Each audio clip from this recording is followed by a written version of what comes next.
Easy. Well, I'm sure you're all aware of the result in Parliament this week. And it certainly now makes a second Brexit referendum look a lot more likely. Of course, what's happened now is that those Tory rebels, that is such a wrong word to use, because when you use that word it makes them sound like heroes, doesn't it? They're not rebels, they're traitors. That's what they are, slime-sucking traitors. And you know what? Respect to Boris Johnson for slinging them out. Boris Johnson certainly is proving to be somebody who I respect a lot, for the simple reason that he seems to be prepared to do what it takes in order to get the job done.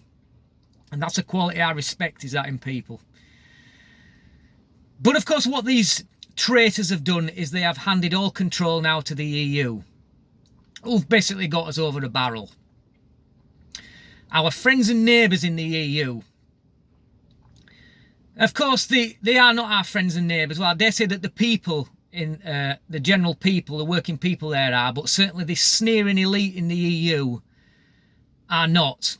And just to ram that message home, let's not forget that that little turd Guy Verhofstadt said when we voted to leave, he said that Britain has just shot itself in the foot. We intend to shoot you in the other one. That is our friends and neighbours for you. That is the contempt they hold this country in. The only thing that the European Union want from Britain is this. Nothing else, just that. So, moving on. What I want to discuss today is that is a second referendum, and the fact that I have serious doubts that Leave would win a second time, and I'm going to explain why. Nigel Farage quite often says, and other Brexiteers said, that if we were to have a second referendum, that Leave would win by an even larger majority second time round. And it's understandable to see why they would say that, because when you look at the way that the European Union have treated us over the last 3 years, they have treated us with utter contempt. It's certainly opened up people's eyes to what the European Union is like and what it's about. And I think that it's hardened the resolve of many people who have seen its undemocratic ways. Now, it's no secret in that younger people tended to vote as a majority to remain, and older people tended to vote as a majority to leave. There's a simple reason for that. It's because with age comes wisdom. People older than me have been able to see how the European Union has changed from what they voted for in the 70s. And they decided now they don't want to be part of that, and that's understandable. I was born round about the time when it was signed into, for the common market. But of course, people younger than me, they've no idea that all that they see is what they're told, and that the European Union is a great thing. And they just don't know any better. And if we were to have a second referendum, you would think that that would give us a larger a larger Brexit voting majority. But I'm not so sure. The first reason I'm not so sure is because the official Leave campaign group was, of course, found to have overspent. And the Electoral Commission, which is, of course, packed with Remoaners, the first thing they will do is they will block the campaign team, that same campaign team, from running the campaign team again. So we'll be stuck without a campaign team. Now, that overspend, if I'm honest, that didn't add up to dry shit. I don't believe that it made the slightest bit of difference to the result of the referendum. But, of course, it is something for the Remoaners to jump on, and they will find anything to jump on where they can. They won't pass up an opportunity to do that. So we'll be left without a campaign team. We'll have to scramble around to find a new team. The second thing that will happen is that the Remain group will have everything thrown at them in their advantage. And let's not forget that the establishment, when we voted to leave in 2016, were caught with their pants down. They didn't expect Leave to win, and they didn't do enough preparation for that to happen. This time, once bitten, twice shy. This time they'll be ready for it, and they will make sure that they throw everything at it.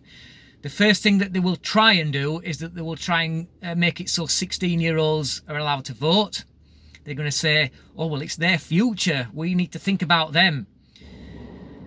And if that does, in fact, happen, then they're going to target the universities and perhaps even schools with all the Remain propaganda. And of course, young people are gullible. They will tell all these young people that if they vote to leave, that this country will go to hell in a handcart. Their future will be no longer.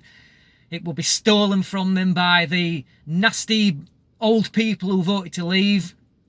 There will be a relentless barrage of propaganda towards young people.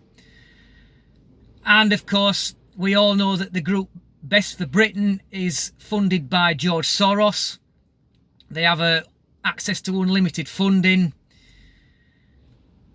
And that's the second thing. And last but by no means least, is that you can bet that any individual or group of people who are involved in campaigning to leave will suddenly find that their Facebook accounts have been shut down, probably due to hate speech, and probably other social media accounts as well. They will have their Twitter accounts removed. They will have their PayPal accounts removed. We've all seen it happen recently, particularly in America. It's going on where Conservatives are having their Facebook accounts closed down, and it's all an attempt to kill off Donald Trump's chance of winning in 2020. That will happen here as well with the new Brexit campaign. So, the conclusion is, do not be complacent that Brexit will win a second time. I certainly believe that the numbers are there, but they are going to find that everything is thrown against them by a Remain group that are completely out of control, and they will stop at nothing to ensure that they are victorious the second time round. Even if it means dirty tactics, they will stop at nothing. So, folks, prepare yourselves for a second referendum, because it's now just been made much more likely. I don't want it. I'm sure nobody on the Brexiteer side wants it, because it's not a people's vote, as they tell you. It is a loser's vote. The only people that want this are those who lost. So, get ready. It's about to get very, very bloody indeed. Thanks for watching. Until next time, easy.